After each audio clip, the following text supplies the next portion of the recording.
Wah, lah iki. Pripun? Kok ora tok tututi sih?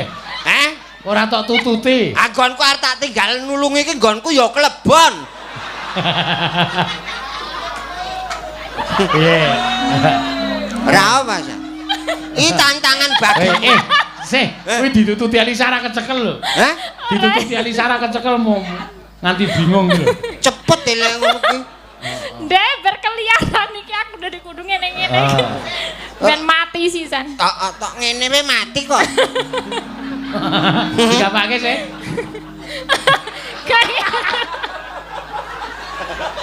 Tegese nang ngene lho, Mas. Piye? Kok iso? Kronologine piye kok iso kaya ngono mati? Oh.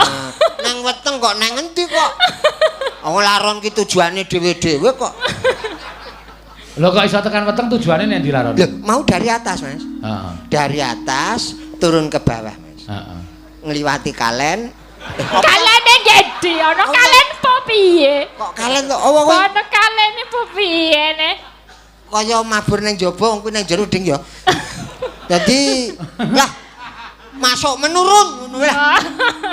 Menurun arep menurun meneh wis kena sabuk. Dadi mandek nang kono tok tekuk. Ya, ya ngomati dhewe.